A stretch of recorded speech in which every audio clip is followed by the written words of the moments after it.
Bom dia! Hoje é terça-feira, 17 de março, e a partir de agora você fica bem informado de um jeito único. Confira os nossos destaques. Fuga em massa. 400 presos fogem do CPP de Mongaguá, depois que saidinha é suspensa pela Justiça Paulista. Segundo informações da Polícia Civil, o motivo da rebelião foi o cancelamento da saidinha que estava programada para esta terça-feira. Fuga levou pânico aos moradores da cidade.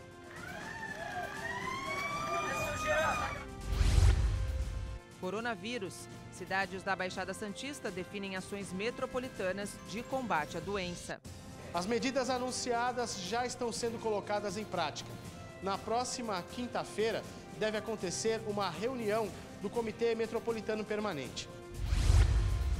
E o governo do estado de São Paulo cria Comitê Administrativo Extraordinário para o combate ao Covid-19.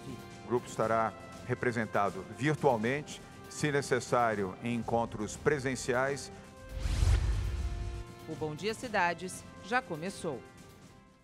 E participa do Bom Dia Cidades desta terça-feira, Jarbas Vieira Marques Júnior, presidente do Lide Santos. Jarbas, seja muito bem-vindo ao Bom Dia Cidades. Muito obrigado pela tua presença aqui conosco. Muito obrigado, é um prazer estar aqui nesse momento de turbulência no Brasil e no mundo, né? Sem dúvida nenhuma. Essa é a melhor palavra para definir o momento que a gente está vivendo hoje. E você que está em casa pode interagir conosco pelas nossas redes sociais. A nossa fanpage é facebook.com/santaportal, aliás, onde já estamos também simultaneamente ao vivo e onde você pode interagir conosco e também com o nosso convidado. O nosso Twitter é o @santaportal1 e tem também a nossa linha direta com você, que é o nosso WhatsApp 13982288219. E a gente vai começar o nosso giro de notícias falando sobre coronavírus. Com 45 casos suspeitos na região, prefeitos da Baixada Santista discutiram ações metropolitanas contra a doença. Entre elas, o cancelamento de eventos públicos.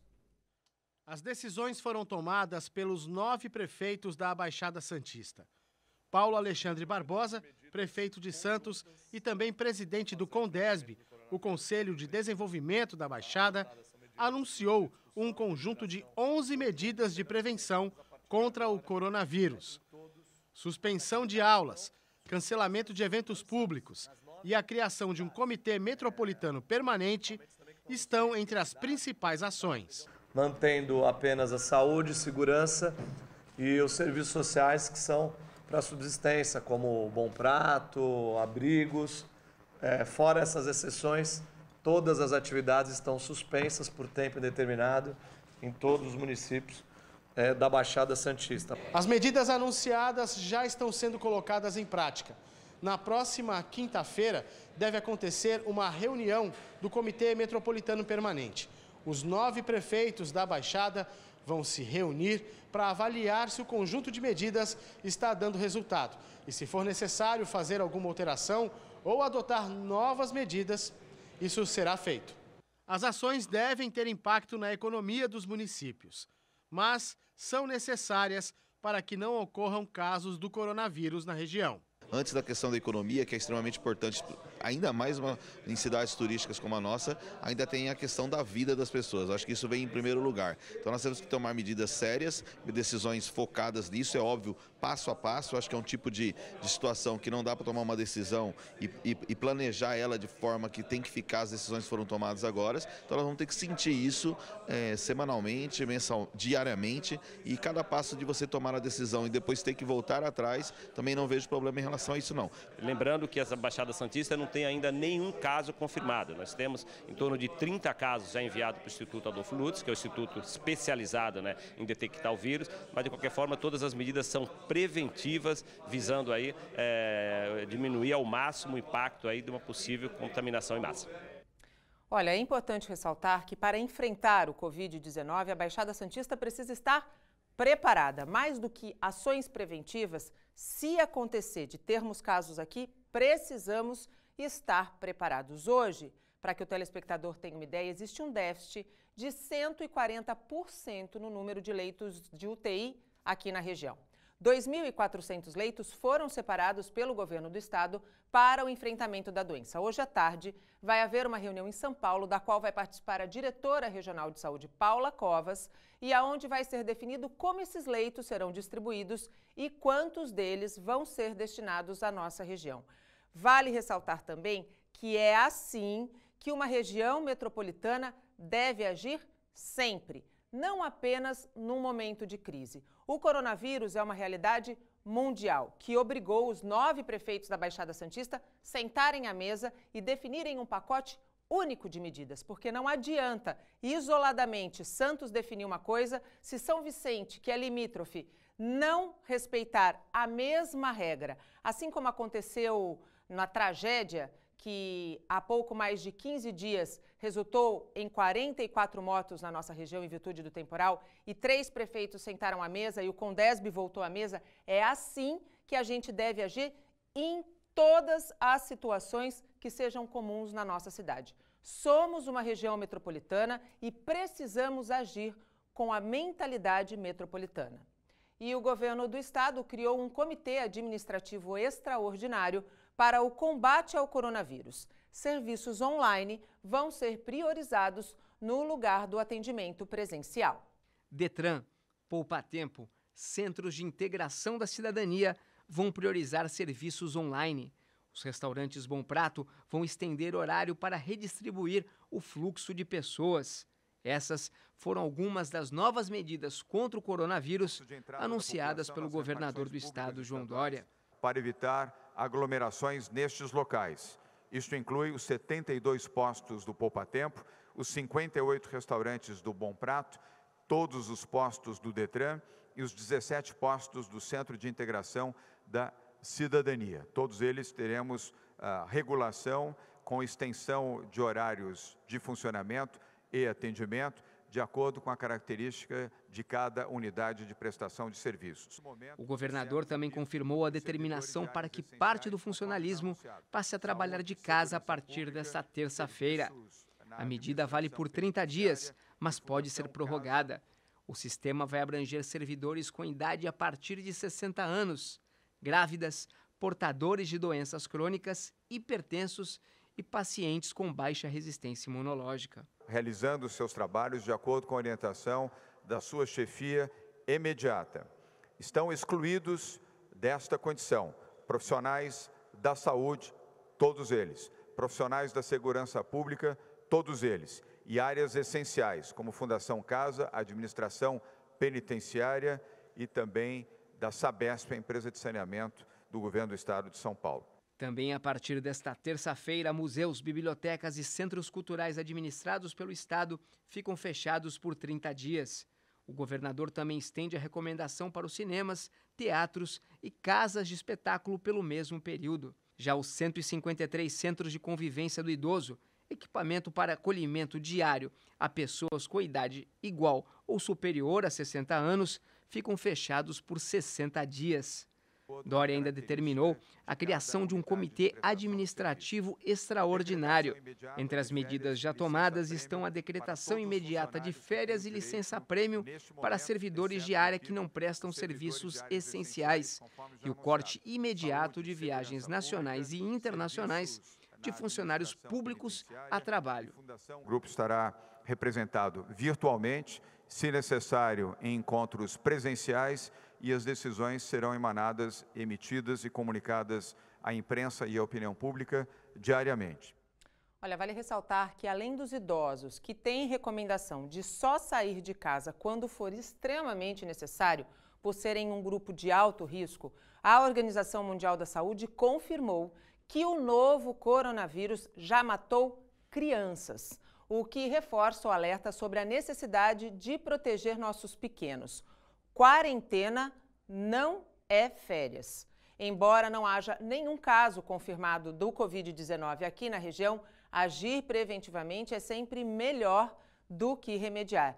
É melhor mesmo, né, Jarbas? É melhor, é importantíssimo. A gente não conhece essa doença, né? Os efeitos que ela está e a velocidade que ela vem, né? Então, todo cuidado é pouco. Nesse momento, é melhor pecar pelo excesso do que pela falta, né?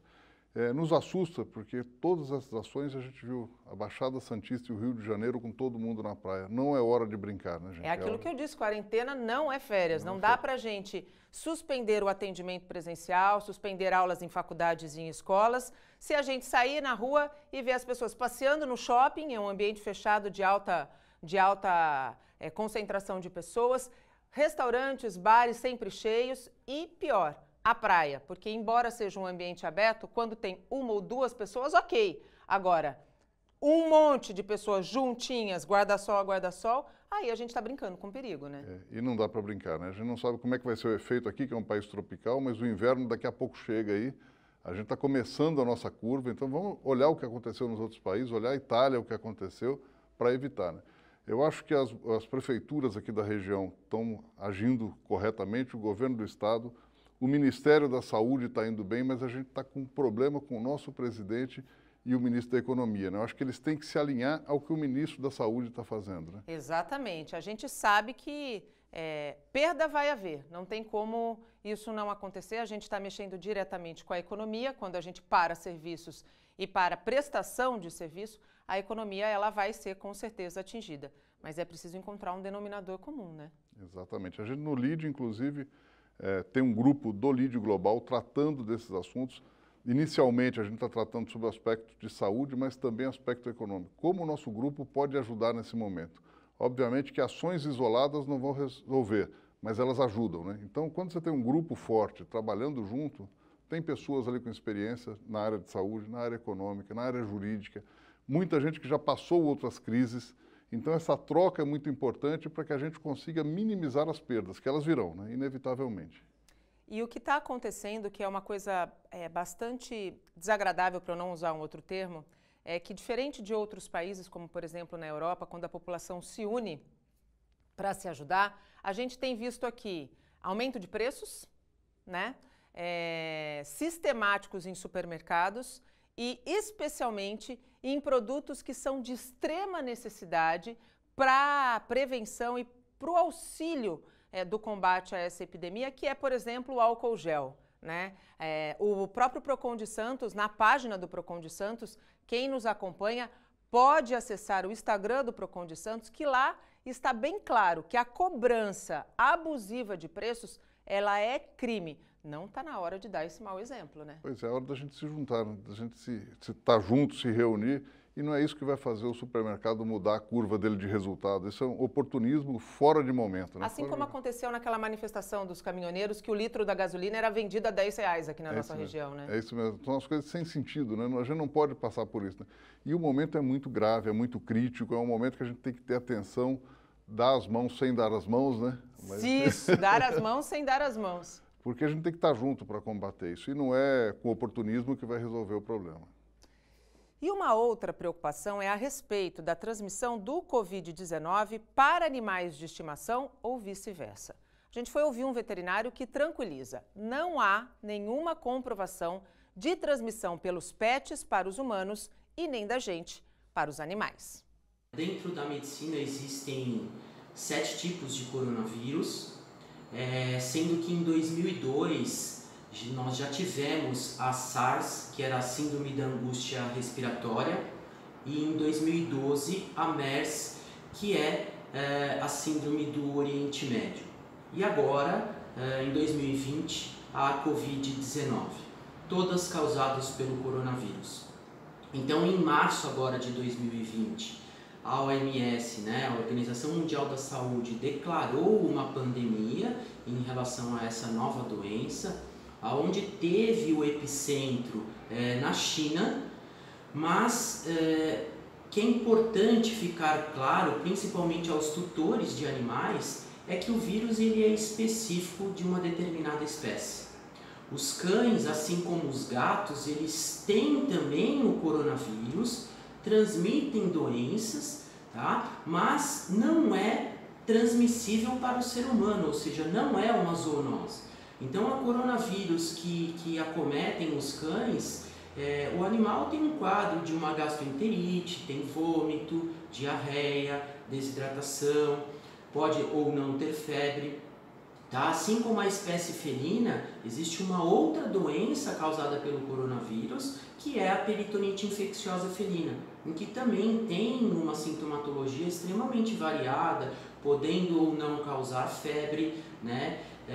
Emagrecimento, pode ter vômito, pode ter diarreia, pode ter efusões, que a gente chama o acúmulo de líquido ou na cavidade torácica ou na cavidade abdominal, né? Então a sintomatologia ela é diversa, mas eu quero que fique claro aqui é que o vírus dos seres humanos não passa para os animais. Ótima explicação. E a gente segue falando de coronavírus porque está aqui comigo, aqui no estúdio, a chefe do Departamento de Vigilância e Saúde de Santos, Ana Paula Valeiros. Ana Paula, muito obrigado pela tua participação aqui conosco e pela disponibilidade de esclarecer, e a gente vai ficar fazendo isso até que a gente tenha o controle dessa doença na nossa região, porque informação correta é uma grande arma contra, por exemplo, as fake news, né, Ana Paula? Isso mesmo, as fake news que tanto atrapalham, né, as nossas estratégias, né, o nosso dia a dia para o controle dessa doença.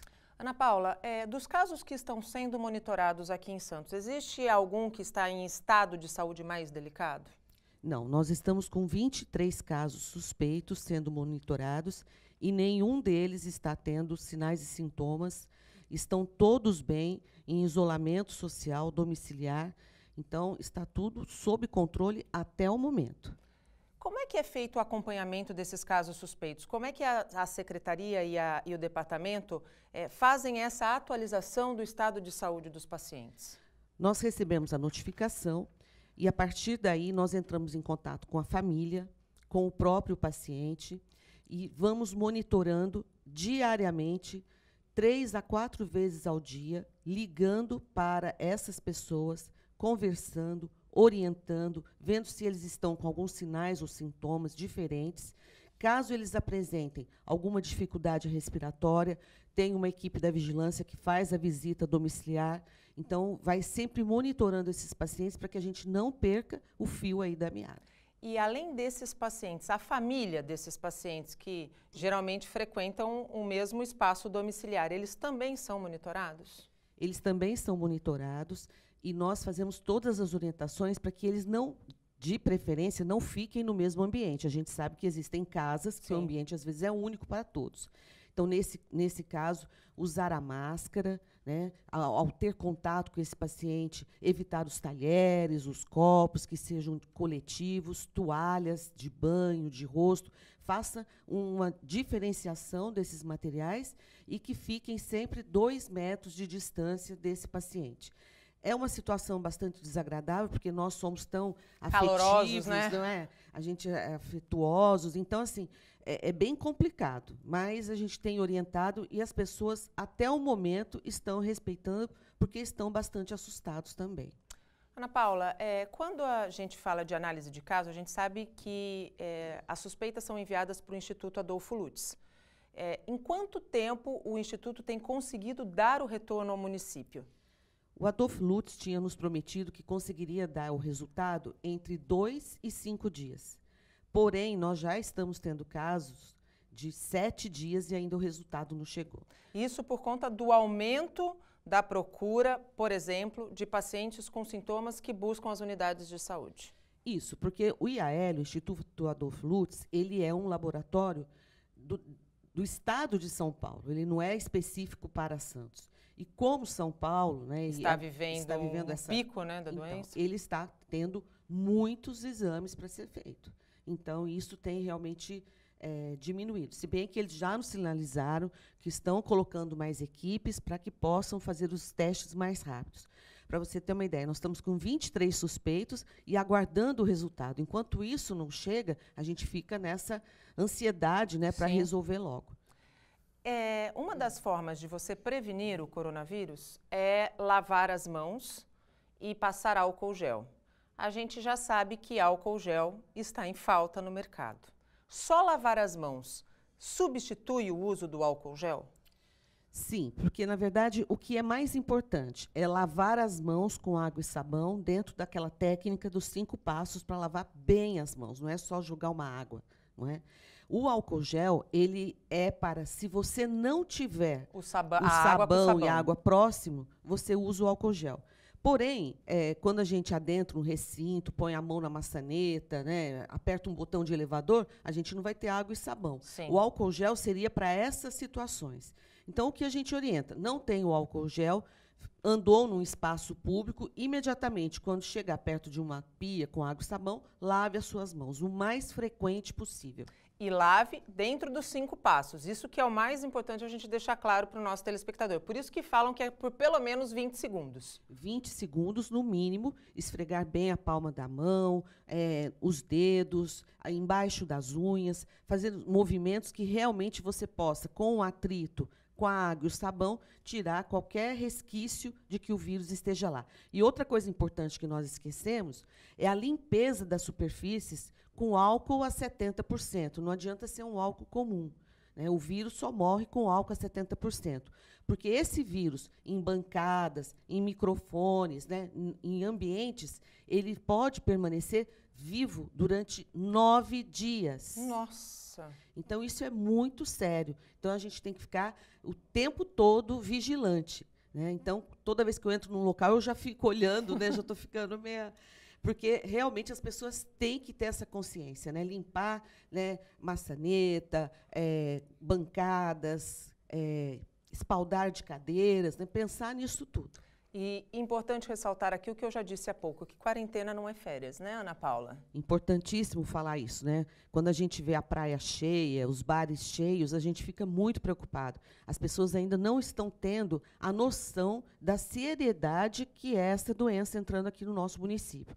Nós ainda não temos caso, mas a gente está fazendo uma prevenção. Ontem mesmo, né, tivemos uma reunião com os prefeitos da Baixada e várias medidas foram tomadas, e quinta-feira teremos uma nova reunião, e caso tenha alguma diferença, né, no nosso painel aí, nós vamos tomar medidas mais drásticas ainda. Então, é preciso que as pessoas se conscientizem, que sejam solidárias, pensem nos outros, né? Muitas vezes as pessoas, isso não vai acontecer comigo. Vai, né? Vai acontecer.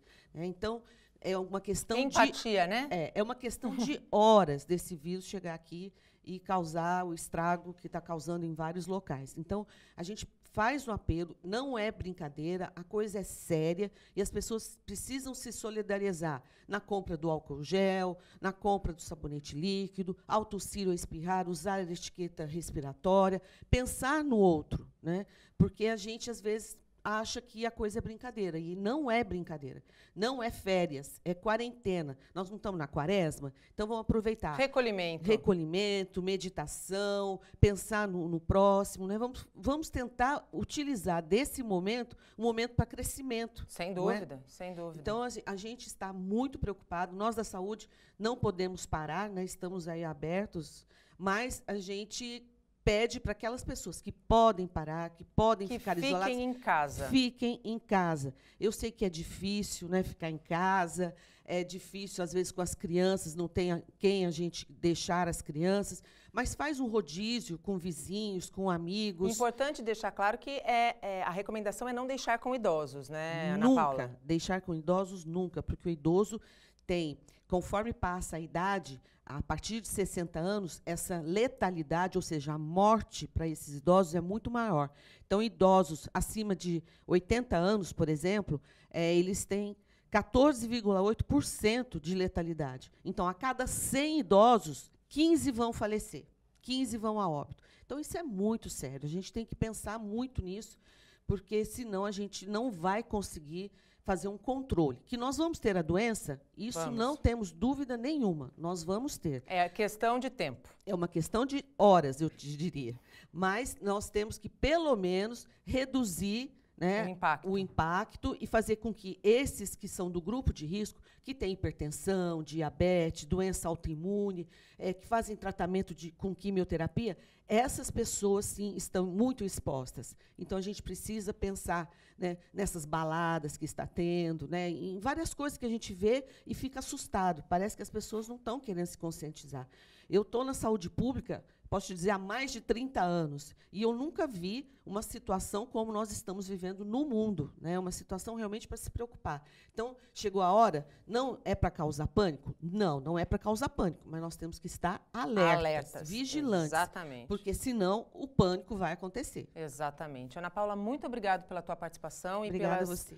informações extremamente importantes. Tem aqui, sempre no Bom Dia Cidades, um espaço para você falar diretamente com o público, com a população de alto risco, com as pessoas que ainda não se conscientizaram, porque esse é o nosso papel, é o nosso dever. Muito obrigada. Conte conosco, a vigilância está aí para ajudar e para dar a informação correta, sem fake news e na maior transparência possível.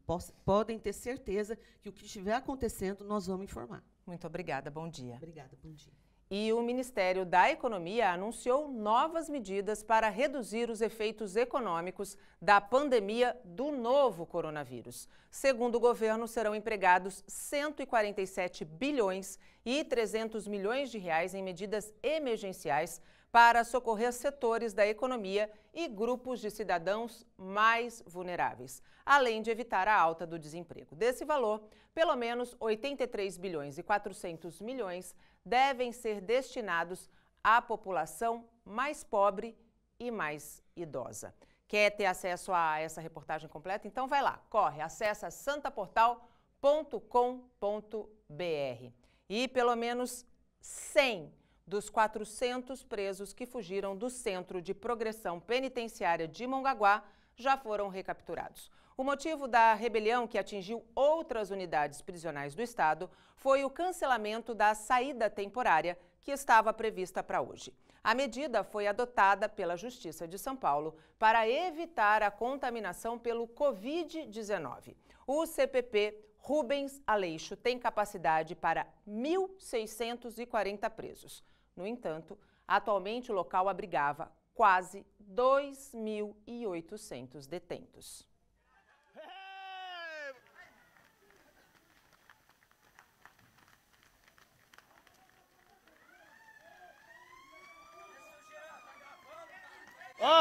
Votar segunda-feira, hein? Segunda-feira é votar, hein? Em outro vídeo gravado do pátio da penitenciária, as sirenes tocam e muitos presos vão pulando os muros. O bagulho endoidou de verdade, o bagulho ficou louco agora, hein, mano?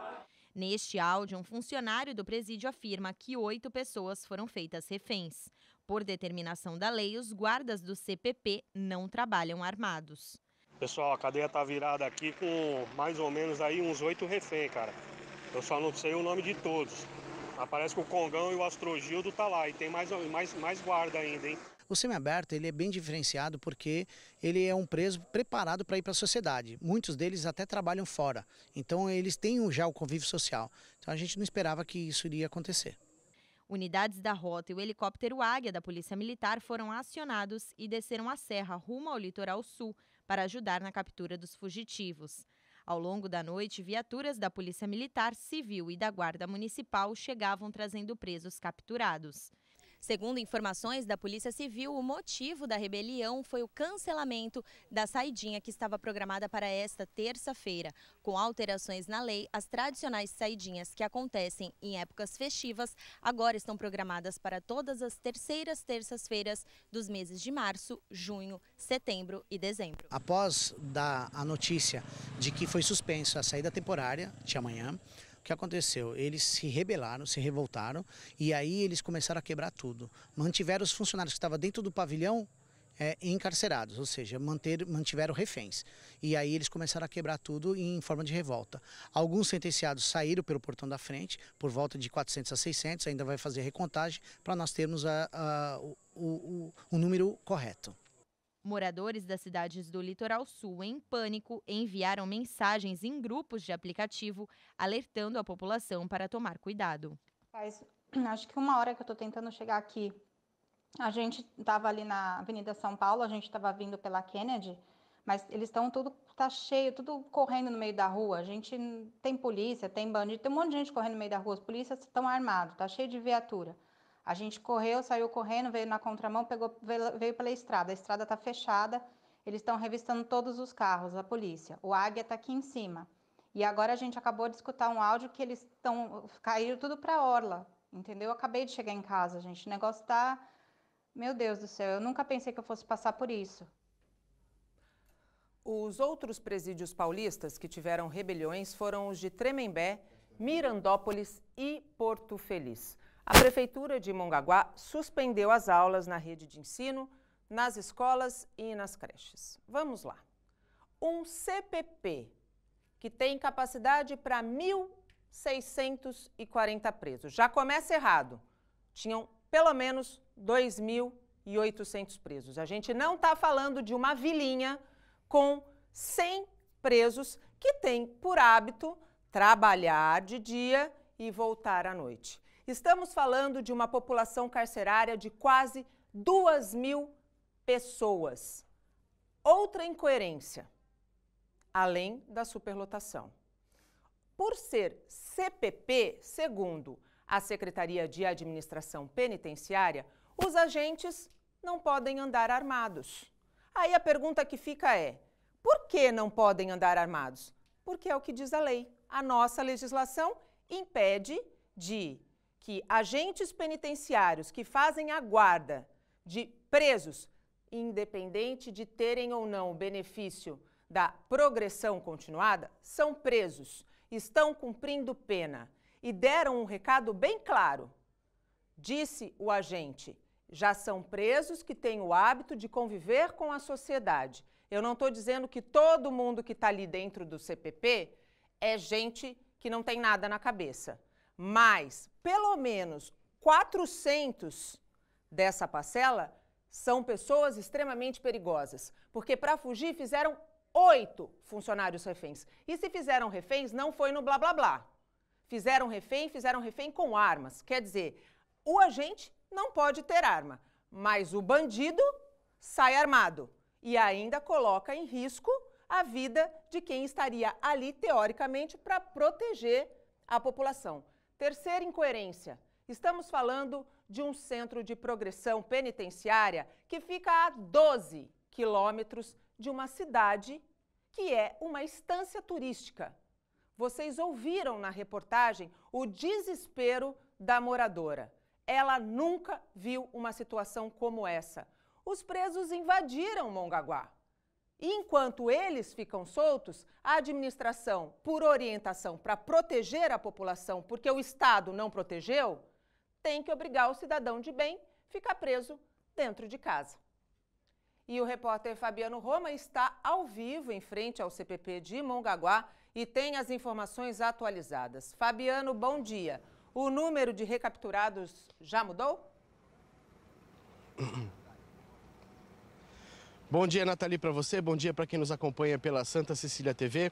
Olha, o último número que a gente tem da Secretaria de Administração Penitenciária, é que já foram recapturados em todo o estado 425 presos. Aqui no CPP de Mongaguá, o clima é de relativa tranquilidade. A gente vê aí alguns familiares dos presos aqui na porta, querendo informações sobre o que está acontecendo. O número que a gente tem aqui, segundo o Sindicato dos Agentes Penitenciários, Nathalie, é que fugiram daqui do CPP de Mongaguá 577 homens.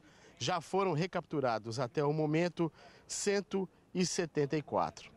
Portanto, tem mais de 400 foragidos ainda. A polícia continua fazendo buscas. A todo momento entram e saem viaturas daqui da polícia militar, da polícia civil também, da guarda municipal aqui de Mongaguá. Mas o que a gente vê nesse momento é uma certa tranquilidade aqui na porta da cadeia. Como eu disse, alguns familiares permanecem aqui em busca de informações, mas o clima é tranquilo. Nathalie. Obrigada, Fabiano. No Caderno Regional você vai trazer uma matéria atualizada, uma reportagem atualizada, repercutindo inclusive com os moradores da cidade que devem, sem dúvida nenhuma, estar muito preocupados com pelo menos esses 400 presos que estão aí à solta nas ruas.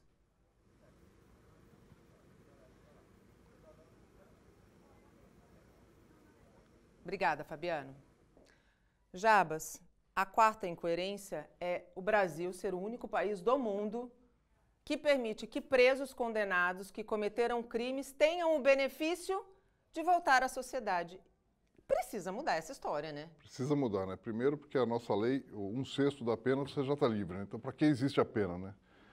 Eu não sou a favor de pena de morte, eu acho que o risco do erro é muito grande. Muito grande, especialmente no nosso país. Mas prisão perpétua, para alguns casos, eu sou muito a favor.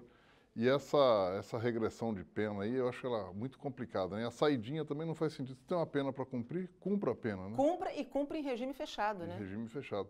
E acho bacana que a gente está ressocializando o preso. Mas a prisão não é, eu entendo que não deveria ser para ressocializar, deveria ser para punir um ato errado. Alguns casos, obviamente, ressocializar. Aquele que é muito leve, que a pessoa teve um pequeno delito, vamos recuperar, mas tem outros que não, né? A gente sabe o grande problema das nossas cadeias são que elas se transformaram em verdadeiras universidades do crime. A gente acabou de dar a informação, 1.640 presos por capacidade e quase 2.800 convivendo no mesmo espaço. E ali, quem é mais ingênuo vai aprender a maldade, vai aprender o crime, e aí essa recuperação é muito difícil de vir, né? Muito difícil.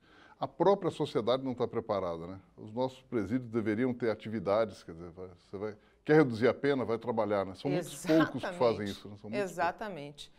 E a gente agora vai conferir como fica o tempo para esta terça-feira, que amanheceu chuvosa. Em Santos, o dia será nublado e pancadas de chuva podem ocorrer a partir da tarde. A máxima será de 31 e a mínima de 25 graus. Há 80% de chances de chover no Guarujá, à tarde e à noite. As temperaturas ficam entre 25 e 31 graus. O sol aparece entre nuvens em Cubatão, mas há previsão de chuva ao longo do dia, mínima de 25 e máxima de 31 graus. Em São Vicente, as temperaturas também ficam entre 25 e 31 graus. A previsão é de pancadas de chuva no fim da tarde e à noite.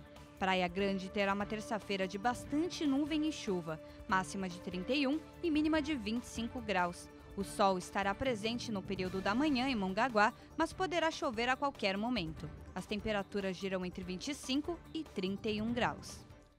E agora, informações atualizadas do sistema de travessia de balsas. Neste momento, estão em operação 6 embarcações, 15 minutos de espera, tanto do lado de Santos quanto do lado do Guarujá. O tempo está encoberto, são 650 veículos por hora passando aí pela travessia, a capacidade. No litoral norte, nós temos também 6 embarcações, 30 minutos de cada lado. Em Bertioga e Guarujá, uma embarcação, 30 minutos de cada lado, indo lá para o Vale do Ribeira, Iguape, Jureia, Canané, Ilha Comprida, Cananéia e Continente. Em ambos os trechos existe uma embarcação e 30 minutos de cada lado. Em todas essas cidades, o tempo está nublado. Santos e Vicente de Carvalho contam com 3 barcas e 12 minutos de espera, tanto de um lado quanto do outro. E no sistema Anchieta Imigrantes, o motorista encontra tráfego lento na chegada a São Paulo pela rodovia Anchieta, do quilômetro 13 ao 10, por causa do excesso de veículos. O tempo está encoberto com chuva em pontos isolados e a visibilidade é parcial, por isso todo cuidado é pouco. A operação neste momento está normal e é 5x5. No próximo bloco a gente segue conversando, mas mais especificamente sobre o LIDE em Santos. Não saia daí, até já. E estamos de volta e chegamos ao segundo bloco do nosso programa. A gente vai bater um papo agora mais especificamente sobre o trabalho do LIDE Santos, com o nosso convidado, que é o Jarbas Vieira Marques Júnior, presidente do LIDE Santos. Jarbas, para quem está em casa entender, o que é o LIDE? O LIDE é um grupo empresarial que busca unir e conectar as grandes lideranças por região. Hoje nós estamos no mundo inteiro, são 23 países, aqui no Brasil são 21 unidades, e é justamente essa união das lideranças empresariais. O LIDE tem um tripé, que é formado por lideranças empresariais, mas tem uma relação muito próxima do poder público, porque muitas vezes as mudanças você precisa trabalhar com o poder público junto, e um fiscalizando o outro. E o terceiro ponto desse tripé é a mídia, porque muitas vezes você está buscando melhorias, trazendo... Se você não tiver uma cobertura, uma abrangência, às vezes esvazia. Então a mídia, além de fiscalizar, que é muito bacana, tem o trabalho de acompanhar todas essas mudanças. Hoje, 52% do PIB das empresas brasileiras fazem parte do LIDE. Então, são as grandes empresas nacionais. A gente entende que hoje o maior empregador é o micro e o pequeno empresário. Sim. mas a grande empresa é que puxa, é a locomotiva do progresso e da economia. Então, esse grande grupo de empresários ele vai atraindo a economia para que os pequenos sigam juntos. Jabas, quando a gente fala de trabalho de grandes lideranças, a gente, junto com o poder público, a gente encontra o modelo ideal, que é o que a gente sempre discute aqui, de sentar à mesa os dois mais interessados. Muitas vezes o poder público não tem fôlego e não sabe fazer o que a iniciativa privada tem fôlego e expertise. Exatamente. E aí é onde você tem a capacidade financeira, a iniciativa privada, mas muitas vezes ela esquece um pouco do social, poder público, trabalho social. Então, quando a gente junta esses dois aspectos, a gente passa a ter um resultado muito bacana. Obviamente que sempre é bom estar fiscalizado, sempre estar bom acompanhado, principalmente por causa do histórico do nosso país, né? Então, a gente sempre trabalha no LEAD e esse tripé para que evolua, para que vá à frente. Dá para a gente fazer um balanço do trabalho desenvolvido aqui pelo LEAD Santos? Dá, eu acho que foi um trabalho excelente. Nós começamos em agosto do ano passado. Não tem nenhum ano, né? Nenhum ano, nenhum ano. E no ano de 2019, apesar de uma unidade muito jovem, foi eleita a unidade mais eficiente do país, porque o empresariado santista abraçou o LEAD, fez parte do LEAD. Junto disso, a gente conseguiu antecipar o início do LEAD Futuro e do LEAD Mulher, que também estão indo muito bem. Aliás, pegar o gancho, porque nós estamos em março, né? É um mês dedicado a mulheres, e a gente percebe a força que o público feminino tem exercido sobre o ambiente de negócios, né? A mulher realmente saiu de casa, rompeu essa barreira e hoje ela diz que ela é capaz, que ela tem competência e que ela pode e deve ocupar espaços. Como que você avalia esse caminhar lado a lado, que é o que eu defendo, de homens e mulheres nesse ambiente de negócio que está mutante com uma velocidade que a gente há 10 anos atrás não imaginaria? Está mudando, mas precisa acelerar muito mais. E na nossa região, eu acho que a gente precisa valorizar ainda mais a mulher. E ela precisa abraçar também esses espaços. É importante ter o equilíbrio. Nossa população é aproximadamente meio... Tem um pouco mais de mulher do que homem. Nos cargos de liderança deveria ser igual, em todas as funções. E tem mais um ponto, eu não sou feminista nem machista, eu acho que tem que ter o equilíbrio. Né? Eu acho que esse é o melhor ponto. E a mulher tem que estar onde ela quiser. Se ela quiser ir para iniciativa privada, ela vai. Se ela quiser ir para o poder público, ela vai. Se ela quiser ir para a imprensa, ela vai. Se ela quiser ser dona de casa, ela vai. E o homem, idem, né? Eu conheço algumas pessoas que a mulher é a provedora da família e o homem é o dono de casa. E se entendem feliz, muito bem, né? e são felizes. É isso que é importante. Então, a gente tem que, cada um achar o seu espaço. No LEAD Mulher, a gente não tem nenhuma bandeira feminista, isso é muito importante, mas a gente quer valorizar essa mulher empreendedora, essa mulher líder, essa mulher da iniciativa privada, executiva, jornalista que tem nos nossos membros, para que ocupe seu espaço. Estamos indo bem, mas eu acho que a gente precisa acelerar bastante. Tem que ter mais equilíbrio. Qual que é a importância, no mundo atual, de um networking qualificado? Hoje é fundamental, né? A gente está... Esse evento agora do coronavírus, que é um evento bastante delicado. Nós paramos as nossas atividades. De hoje até 16 de abril nós não teremos nenhum evento, mas a gente já vai buscar nesse grupo que as conexões continuem. Porque você não precisa estar reunido, você não precisa ter o evento, mas os negócios têm que acontecer para minimizar essas perdas. Sem dúvida. E ali, naquele grupo, a gente tem grandes lideranças que já passaram por outras crises, já souberam enfrentar. Obviamente que essa é bastante diferente, que essa envolve saúde, mas que estão preparadas um para aconselhar o outro. Esse grupo, a gente sempre incentiva muito que faça negócio internamente. Obviamente que tem que ser um bom negócio, não é? Porque é do mesmo grupo que eu vou fazer. Tem que me entregar um bom produto a um preço justo. Mas a gente fomentar que esse grupo trabalhe junto. Ontem a gente teve o evento do LEAD Futuro, que foi o último deste momento pré-coronavírus, e ali já saíram alguns negócios, alguns contatos para fazer negócio. Isso é muito bacana, isso é muito gratificante. E é sobre o LEAD Futuro que a gente vai falar no próximo bloco. Não saia daí. Até já. E estamos de volta e chegamos ao último bloco do Bom Dia Cidades. Agora são 8 horas e 50 minutos e, como a gente prometeu, a gente vai exibir agora a reportagem do evento realizado pelo LEAD Futuro com o tema empreendedorismo e liderança. O encontro teve como convidado especial o empresário e especialista em atitudes de empreendedorismo e liderança, Marcos Scaldelay. O executivo foi o mais jovem presidente da empresa Bombril, posto que alcançou aos 36 anos na época. O jovem hoje ele é muito imediatista, né? Então ele já parte do princípio que ele não é não é o público que tem tanta zona de conforto, mas é importante que isso é um começo de carreira, né? Você tem ainda muito desenvolvimento e vai passar por diversas fases na vida profissional. Então hoje a gente vê muitos profissionais com cargos altíssimos, ganhando muito bem, mas infeliz naquilo que faz. No evento do Lead Futuro, ele deu dicas aos empresários sobre como sair da chamada zona de conforto. Tecnicamente, todo mundo pode ser igual. E um ser humano é diferente do outro em relação às suas atitudes. Então, a grande diferença é quais são as suas atitudes frente àquilo que você tem como desafio. E aí eu falo quais são essas atitudes. Uma delas, dando um exemplo, é você ser protagonista.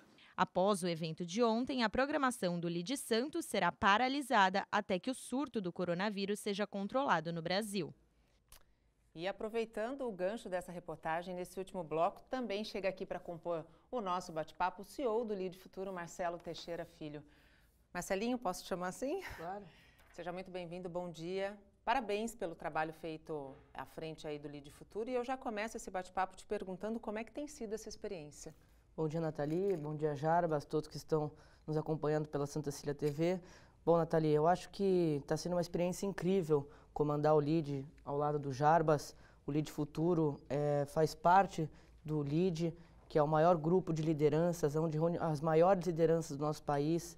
Foi criado pelo Grupo Dória, fundado pelo hoje governador João Dória, e tem por finalidade esse fomento de empreendedorismo, essa conexão entre pessoas, e para mim está sendo um orgulho e uma satisfação muito grande estar tentando desenvolver a Baixada Santista como um todo por meio do Lead Futuro, que é uma entidade extremamente importante e que está entrando numa lacuna onde a nossa região não tinha uma entidade como essa, que a gente possa não só fazer novos negócios, conhecer novas pessoas, mas principalmente gerar novos empregos, gerar rendas e conectar pessoas. Hoje o networking do Lead extremamente qualificado, como você estava conversando com o Jarbas no último bloco, que são mais de 1.500 pessoas que estão envolvidas dentro do Lead Futuro. São 12 cidades no nosso país, uma no exterior, que certamente para quem está começando o seu negócio ou quem está querendo trocar essas conexões para mudar a filosofia da empresa que você trabalha, ou até mesmo por essa disrupção tecnológica que você traz para si. Hoje, muitos jovens trazem para si, por serem autônomos, os problemas da atualidade, os problemas do nosso país, das próprias empresas, pelas startups. Eu acho que essa troca de conexão com grandes lideranças, como a de ontem, que nós acompanhamos a matéria e tivemos o evento com o Marcos Caldelay, certamente é muito importante, não só para capacitar esses jovens que estão participando do Lead para todos os desafios que o mercado de trabalho deposita, como também desenvolver a sua empresa, o seu conhecimento e a Baixada Santista, que é o nosso interesse e o nosso objetivo principal. O evento anterior a esse foi dentro da terminal da BTP, foi uma visita ao terminal. E a gente sabe que o Porto é uma caixinha de surpresas, né? Para conhecer o Porto, só visitando o Porto. Como é que foi essa experiência? Nathalie, nós já estamos no nosso segundo evento oficial, o terceiro do Lead Futuro, porque nós tivemos um evento pré-oficial, que foi o pré-lançamento do Lead Futuro, onde nós tivemos uma conexão fantástica aqui dentro da Unisanta com o Leonardo Framil, ele que é CEO da Accenture, uma das maiores empresas de tecnologia do mundo, né, Jarbas? Faz parte também como membro do Lead. No nosso segundo evento, nós tivemos o Lead Experience, que foi dentro da BTP, a Brasil Terminal Portuário, além de, como você falou, uma experiência incrível, que muitas pessoas não conhecem o Porto por dentro, nós pudemos conhecer, nós participamos de uma visita técnica que junto com o diretor Joel, ele pôde nos explicar como é toda a logística dentro do Porto de Santos, e principalmente no terminal, que é o maior terminal da América Latina, um dos principais do mundo, que é a BTP, além de ter um almoço e uma palestra junto com o CEO, Ricardo Arten, que também foi uma experiência incrível. Nós escolhemos a BTP em conjunto com o Jarbas, junto com o comitê do Lead Santos, que a gente pôde, dentro da BTP, não só conhecer o Porto, mas principalmente captar todas a excelência que a BTP transmite para os seus funcionários na parte de RH, na parte de logística, comércio exterior e principalmente o Porto de Santos, que é o maior movimentador acredito, da nossa cidade, não só de INSS, mas de todos os impostos que contribuem para a nossa cidade, como principalmente grande parte do PIB nacional passa pelo Porto de Santos. E esse terceiro evento, que foi com o Marcos Caldelay, que foi ontem, ele que foi um jovem presidente da Bombril, passou por diversas empresas. A gente estava conversando depois do evento, que eu acho que essa é também um grande diferencial do LEAD, que a gente pode estar conectado com essas lideranças, mas principalmente após o evento, a gente está conectado entre esses jovens, fazendo negócios, conversando, inclusive tanto no evento da BTP como no evento de ontem, saíram negócios. Eu acho que isso que é o bacana, isso que é o legal, isso que os jovens estão esperando para estar participando do LEAD. E foi uma experiência incrível. Nós estávamos conversando, como eu estava falando anteriormente, depois da palestra, e conversando de como era a palestra do Marcos, né? Ele que é ainda jovem e ele transmite a mesma linguagem. Então ele contou até o que as pessoas não gostariam de mostrar, ele mostrou lá quando ele estava já numa alta empresa, uma empresa multinacional, e ele foi para uma carreira de música. E aí ele mostrou o vídeo quando ele estava lá no Jô Soares, e foi uma palestra incrível, não só motivadora, não é porque estou à frente do LEAD, não estou fazendo marketing para isso, mas realmente foi uma das melhores, se não a melhor palestra, né, que eu já participei na minha vida. Parabenizo ao vivo, parabenizei diversas vezes ontem o Marcos pela liderança dele, pelo empreendedorismo dele, pela vontade de mudar o mundo e as pessoas por meio da palestra. Foi uma palestra incrível. Infelizmente, nós estaremos paralisando aí por um período curto a agenda do LEAD Futuro, do LEAD Santos também e do LEAD Mulher, por conta dessa pandemia que está acontecendo no mundo todo, infelizmente, que a gente espera que se recupere logo, mas que certamente as pessoas que estão participando do LEAD, as futuras que estarão entrando também, não perderão nada, porque nós temos o calendário já fechado, o LEAD Futuro tem programado 8 eventos a cada 10 meses, então a ideia é que a gente até consiga superar esse número, mas a princípio nós temos esse número de metas marcadas para que a gente realize esses eventos, e principalmente, até o Jarbas pode depois complementar, dentro do nosso calendário, é importante também dizer, né, Jarbas, que os membros do LEAD Futuro, os membros do LEAD Mulher, não participam só do LEAD Futuro e só do LEAD Mulher. E essa era a pergunta que eu ia fazer. Como é que esses três segmentos interagem entre si? A gente vai ter agora previsto, vamos ver se a gente vai conseguir manter a data, em 17 de abril, um evento que reúne os 3 LEADs. É um fórum, primeiro fórum LEAD Santos de Logística Integrada da Baixada Santista. Então, virão empresas do Porto, obviamente, que é importantíssimo, de cargas, empresas aéreas, empresas de trem, o pessoal da Eco Rodovia. Então, vai ser um grupo bastante qualificado para discutir a nossa região. E neste evento estarão os 3 LEADs, LEAD Santos, LEAD Futuro Santos e LEAD Mulher Santos. E, além disso, nós estamos promovendo, e o Marcelinho já está conduzindo esse trabalho, a integração entre unidades. Então, ontem o Marcos Caldelay, que esteve palestrando, ele também é presidente do LEAD Rio Preto, e já está discutindo uma viagem do nosso grupo aqui para conhecer empresas da região e o intercâmbio deles vindo para cá. Então, isso é muito bacana. E eu quero falar aqui a alegria de ter o Marcelinho na liderança. Então, quando a gente escolheu, já tinha um histórico na liderança aqui dentro do Grupo Santa Cecília e o trabalho que ele fez na ACS. Na ACS. Então, isso tudo serviu, já foi muito fácil, né? Aí, de uma conversa, ele aceitou o nosso convite. Estamos muito contentes com a vinda dele e está fazendo um excelente trabalho. Sabe o que eu acho que foi o mais importante da palestra do Marcos? Ele disse uma frase que é a que eu acredito e levo como lema de vida. A gente é feliz quando a gente faz aquilo que nos completa, que faz com que a gente deixe um legado e que tenha um propósito. E eu acho que é por isso que o Marcelinho faz bem o que ele faz, né? Ele gosta disso, né? Eu acho que a gente ter essa juventude mesclada com a experiência é o que vai alavancar o futuro do nosso país, sem a menor sombra de dúvidas. Eu vou aproveitar para falar um pouquinho de mim aqui, não era o objetivo. Eu sou engenheiro químico e minha mãe sempre falou que você tinha que ser relações públicas. E segui minha carreira de consultor. E o que eu sempre fiz em consultoria foi relacionamento. Então, quando você tem uma mudança, você tem que convencer pessoas. Então, trazer uma pessoa com uma opinião diversa do outro. E o LEAD hoje está me trazendo essa alegria, porque essa conexão, é isso que eu gosto de fazer. Então, Sua mãe estava certa. A mãe sempre está certa.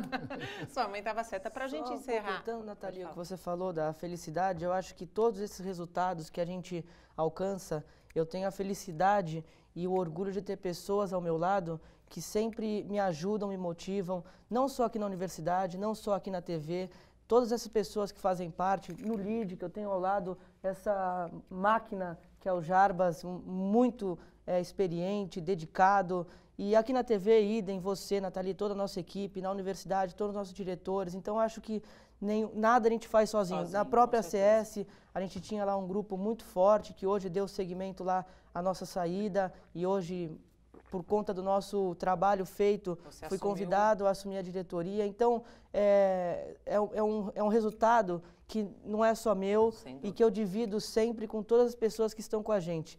Não só aqui na TV, na universidade, como falei, no LEAD. Eu tenho essa sorte de contar com pessoas muito experientes, muito dedicadas ao meu lado. Então, todos esses resultados eu agradeço a todos vocês também. Não é sorte não, eu costumo dizer que é bênção. Para a gente finalizar o nosso bate-papo, quem quiser participar do LEAD Santos e do LEAD Futuro, como é que faz? Acesse o site www.leadsantos.com.br e nos conecte por lá. E aí um dos nossos diretores vai entrar em contato, vai entender o perfil, aonde se encaixa, conhecer a empresa que está vindo, ou no caso do LEAD Futuro, não precisa ser empresa, pode ser CPF, pessoa física, né? Então, faça esse contato e de lá faz o contato com a gente que a gente vai buscar. Infelizmente, o nosso tempo acabou. Eu queria muito agradecer, Jarbas, a tua participação aqui conosco. Marcelinho, muito obrigada também pela tua participação. Desejo sucesso para o LEAD Santos em 2020 e para o LEAD Futuro. Muito obrigada. Eu que agradeço, Nathalie, o convite. Agradeço o Jarbas também por estar aqui na nossa casa. E todos os jovens que têm esse perfil, essa liderança e essa vontade de empreender, de estar conectado, se junte a nós, porque o nosso objetivo é criar o maior movimento jovem empresarial da Baixada Santista. Eu agradeço mais uma vez, é um prazer estar aqui com vocês e vamos fazer desse ano um desafio muito grande, né? Renovar sermos a unidade mais eficiente do país. Então é um desafio muito grande. Muito obrigada. Obrigada.